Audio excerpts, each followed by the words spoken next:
Welcome back to my channel. അപ്പോൾ എല്ലാവർക്കും സുഖമാണെന്ന് വിചാരിക്കും. ഇപ്പോൾ എല്ലാവർക്കും സുഖം തന്നെയാണ്. എൻ്റെ പേര് ജെനീഷ. അപ്പോൾ ഞാനിന്ന് വന്നിട്ടുണ്ട് ഒരു ക്രീം, ഒരു ഫേസ് ക്രീമിനെ കുറിച്ച് പറയാനാണ്. ഇപ്പോൾ തമ്പിലേ നിങ്ങൾ കണ്ടിട്ടുണ്ടാവുക, അതായത് ചെമ്പരത്തി വെച്ചിട്ടുള്ള ഒരു ഫേസ് ക്രീമിനെ കുറിച്ചാണ് ഞാൻ പറയാൻ പോകുന്നത്.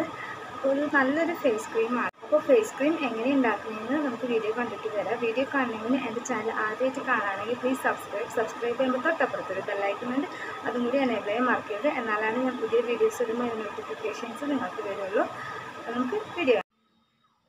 ഇപ്പോൾ ഞാനിവിടെ ഒരു 5 ചെമ്പരത്തിപ്പൂവാണ് എടുത്തേക്കുന്നത്. 5 ചെമ്പരത്തിപ്പൂ കഴുകി അതിൻ്റെ ഇതളുകൾ മാത്രം മതി നമുക്ക്. അതെടുത്തിട്ട് നമ്മൾ ജസ്റ്റ് കുറച്ച് വെള്ളത്തിൽ, ഒരു ഗ്ലാസ് കഷ്ടി വേണ്ട വെള്ളത്തിൽ നമ്മൾ തിളപ്പിക്കുക. തിളപ്പിച്ച ശേഷം കുറച്ച് കഴിയുമ്പോൾ അതിൻ്റെ കളർ ചേഞ്ച് വരും. ഒരു പിങ്കിഷ് പോലത്തെ ഒരു കളർ ചേഞ്ച് ആയിട്ട് ഒരു പിങ്ക്, അങ്ങനത്തെ ഒരു ലൈറ്റ് പിങ്കിൻ്റെ ഒരു ഷെയ്ഡ് വരും. എന്നിട്ട് നമുക്കത് ഡബിൾ ബോയിൽ മെത്തേഡിൽ നമ്മൾക്ക് അത് വറ്റിച്ച് കൊണ്ടുവരാം. അതിനുശേഷം വറ്റാറായി എന്ന് കാണുമ്പോൾ നമ്മൾ ഒരു സ്പൂൺ കോൺഫ്ലവർ ആഡ് ചെയ്യുക.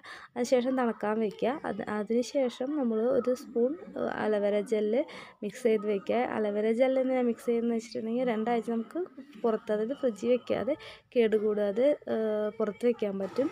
പിന്നെ ഇങ്ങനത്തെ ബോട്ടിലാക്കി വെച്ച് വളരെ യൂസ്ഫുള്ളാണ്. ശരിക്കും നല്ല ക്രീമി ടെക്സ്ചർ തന്നെയാണ്, വളരെ യൂസ്ഫുള്ളാണ്. വീഡിയോ എല്ലാവരും കണ്ടില്ലേ, വളരെ സിമ്പിളായിട്ട് ചെയ്യാൻ പറ്റുന്ന കാര്യമാണ്. അപ്പോൾ നമ്മുടെ ചുറ്റുവട്ടത്തൊക്കെ എന്തായാലും ചെമ്പരത്തി ഉണ്ടാവുന്നതാണ്. അപ്പോൾ എന്തായാലും ട്രൈ ചെയ്ത് നോക്കാം.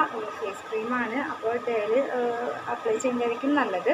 അപ്പോൾ നിങ്ങൾ അപ്ലൈ ചെയ്ത് കഴിഞ്ഞാൽ തന്നെ ചെമ്പരത്തിക്ക് ഒരുപാട് ഗുണങ്ങളുള്ള കാര്യം ഞാൻ ഓൾറെഡി എൻ്റെ മുന്നത്തെ വീഡിയോയിൽ ചെയ്തിട്ടുണ്ട്. അപ്പോൾ പുതിയൊരു വീഡിയോ ആയിട്ട് കാണുന്നവരായിരിക്കും.